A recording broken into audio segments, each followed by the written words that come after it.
You always do that. You always stand with your left hand on your hip like it's holding you up.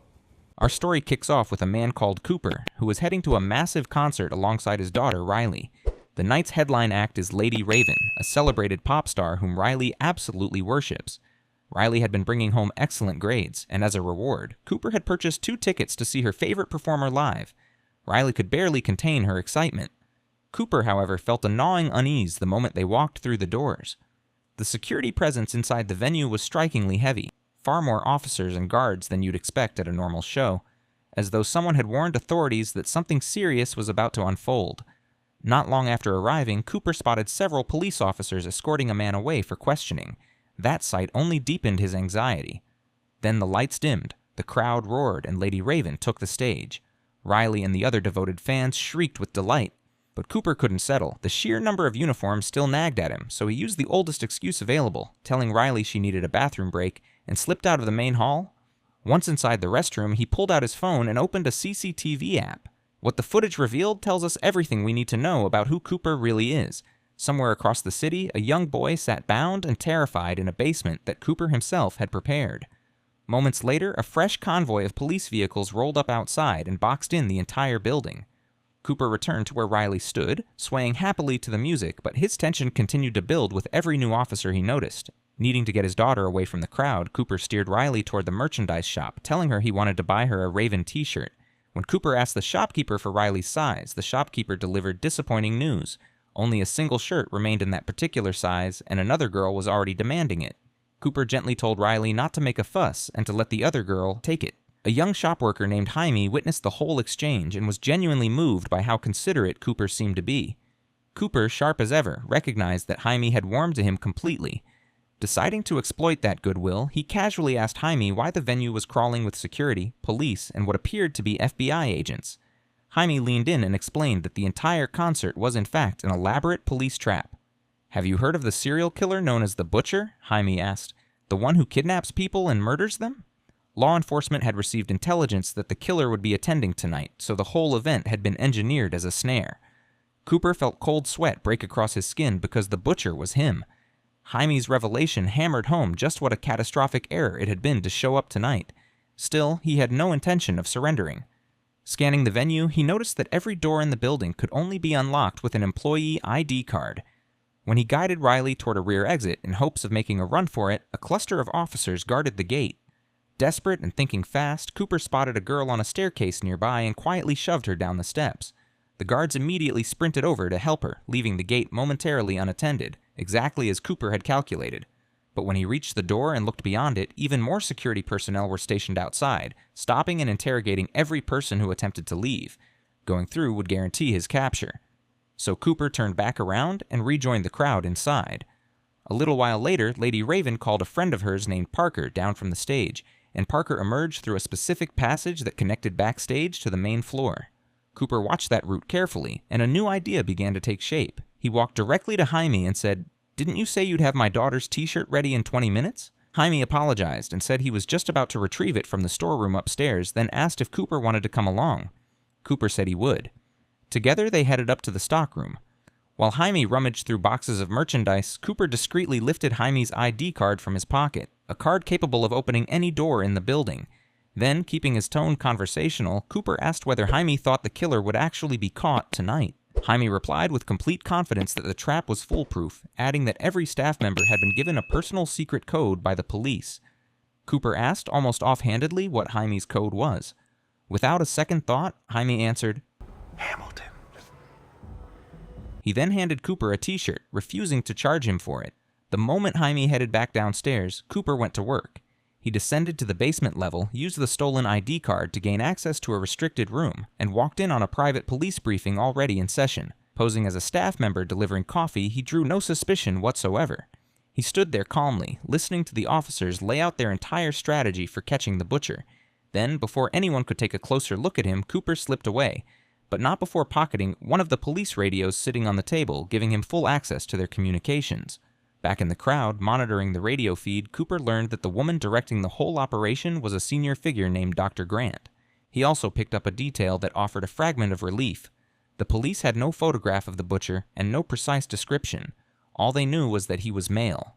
Cooper made a decision. He would try to get out on his own.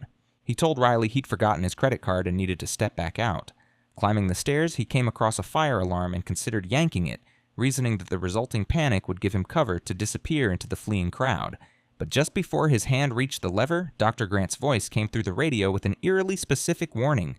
The suspect might try to cause mass panic through a false bomb threat or by triggering the fire alarm. If that happened, only women and children would be permitted to evacuate. Every man in the building would be held and questioned. Cooper's hand dropped. That route was closed. His gaze drifted toward the kitchen, and a new plan crystallized. He cranked the stove burners to their highest setting and dropped a glass bottle into a boiling pot. Within minutes, the bottle exploded, sending staff scrambling and drawing police attention toward the blast. In the commotion, Cooper grabbed a kitchen apron and climbed up to the roof, searching for any viable escape route. 2 officers were already posted up there on security detail. They challenged him immediately, asking what he was doing. Cooper answered without missing a beat. Oh, sorry. I just needed some air. There was an accident in the kitchen. I freaked out. A friend got burned. The officers grew suspicious and demanded his secret code. Cooper said, "Hamilton," lifting it straight from Jaime.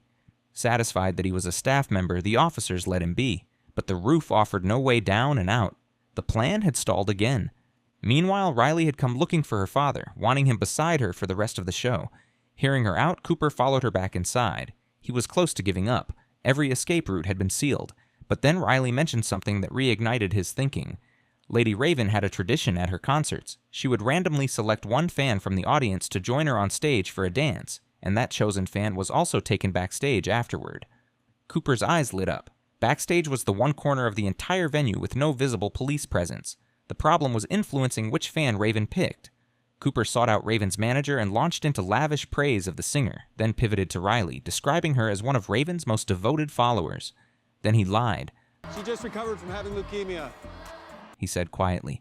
Being here tonight has given her more happiness than anything in a long time.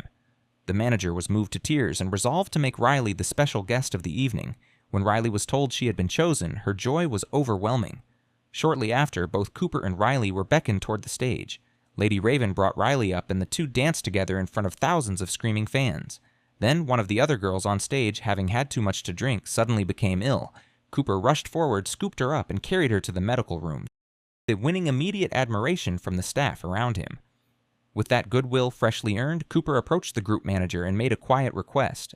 Could they exit through the rear of the venue? His daughter wasn't feeling well, he explained, and he was worried the crush of the crowd might be too much for her. The manager agreed without hesitation. Cooper felt the closest thing to joy he'd experienced all evening. The manager led them backstage and pointed the way out. And then Cooper's stomach dropped because police officers were stationed there too.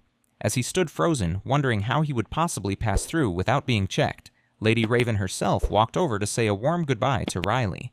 The manager had already passed along Cooper's story about the cancer. Before Raven could say anything to Riley that might unravel his lie, Cooper stepped between them and said quietly, "Can I talk to you alone for a moment? Just for like 1 minute." Raven agreed and took him to her makeup room. There, Cooper dropped the pretense entirely.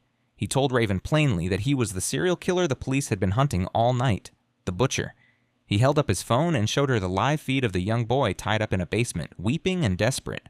"If I press one button," Cooper said evenly, "That is going to release carbon monoxide and kill him within 5 minutes. He is going to die if I am caught. That's just an absolute fact." Raven's voice shook as she asked what he wanted. Cooper's reply was cold and simple. She would drive him and his daughter out of the venue in her car. If she refused, the boy died. Raven, trembling, agreed. She walked Cooper and Riley to her limousine, and they drove straight out. Outside, officers were scrutinizing everyone coming and going, yet Cooper rode right past them without a second glance.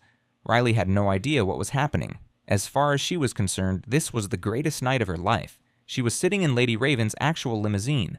Raven, meanwhile, was searching her mind for any way to bring Cooper down. She suggested stopping by Riley's house. Riley lit up immediately and called her mother. He wants to see our house.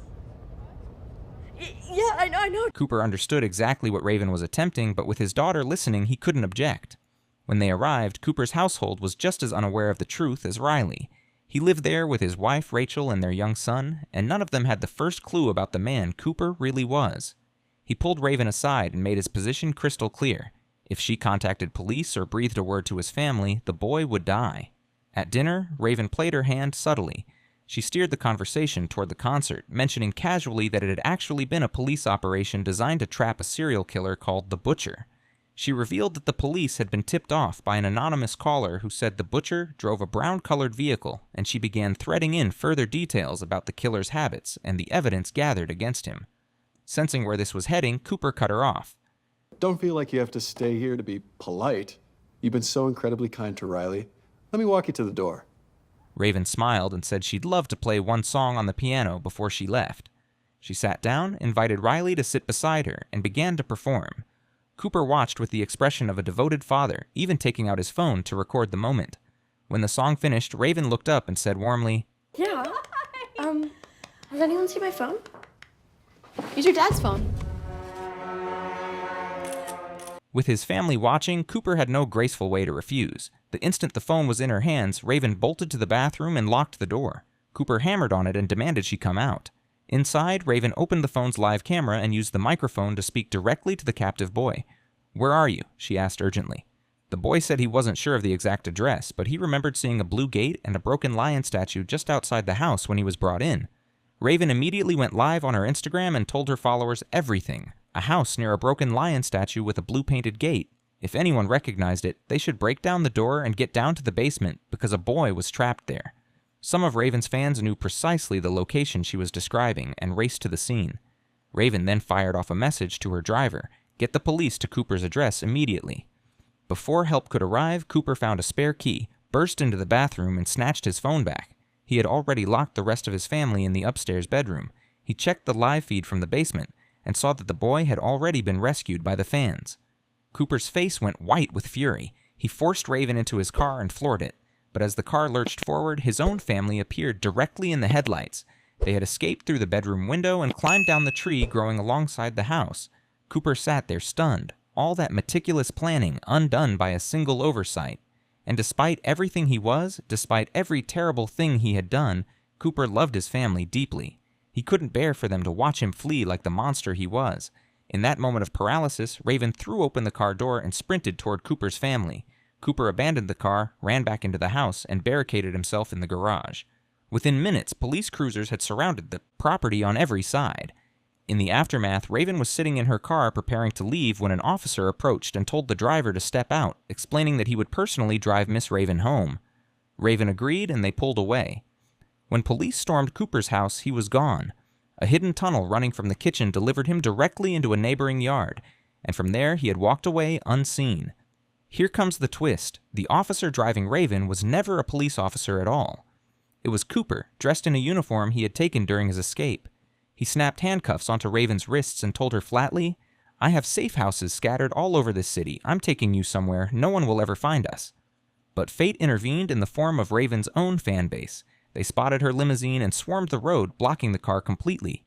Raven rolled her window down just enough for fans to see her face, and when they did, they knew something was terribly wrong. She screamed for help. Cooper forced the window back up. In the chaos, Raven managed to work her hand free from the cuffs and threw herself out of the moving car. Police converged on the scene moments later, but when they wrenched the driver's door open, Cooper was gone, swallowed by the crowd and the confusion. Back at the house, Rachel arrived home and dropped Riley and their son at Dr. Grant's house for safekeeping before returning to the kitchen, where Cooper was waiting in silence. He had been turning over one question all night. Who had tipped off the police? Now, standing face to face with Rachel, he understood. Rachel didn't deny it. She told him that it had started with a suspicion he was having an affair. She had followed him one afternoon and watched him meet with people who were later found dead. The truth settled over her like ice. Her husband was the Butcher. She had found a concert ticket receipt in his wallet and handed it to the police, which set the entire trap in motion. Cooper's rage became something else entirely. He reached for a knife and moved toward her, intending to kill her before turning it on himself. Rachel, thinking quickly, spoke softly. "Can we eat pie one last time together? I made it for you and Riley." The mention of Riley's name stopped him cold. Even a man like Cooper couldn't shut out his love for his daughter. He lowered the knife and sat down at the table. Rachel pushed her slice aside, but Cooper ate his without hesitation. Midway through, the room began to tilt. His movements slowed, his thoughts blurred. Rachel had found his bag of kidnapping supplies and chemicals and had laced the pie with one of his own substances. Cooper understood what was happening and lunged at her with the knife, But before he could close the distance, police officers burst through the door and hit him with multiple tasers simultaneously. He crashed to the floor. Cooper was finally under arrest. As they marched him outside, he passed Riley's bicycle lying on the ground. He paused, picked it up, and set it upright. At that moment, his children appeared. Riley ran to him sobbing and threw her arms around him one last time. Then the officers pushed him toward the waiting van. Sitting inside, Cooper worked quietly. He had pulled a thin length of wire from the wheel of Riley's bicycle when he picked it up, and he'd kept it hidden in his palm. Now he used it to pick the lock on his handcuffs. A slow, unhinged laugh spread across his face. The message was unmistakable. He intended to escape. Again. In the final scene, Jaime, the cheerful shop worker from the concert, sits watching a news broadcast. The anchor announces that the butcher has been apprehended. Jaime stares at the screen, and his face drains of color as it dawns on him that the polite, seemingly generous man he assisted at the merchandise shop, the man he gave a free t-shirt to and trusted without a second thought, was the serial killer himself.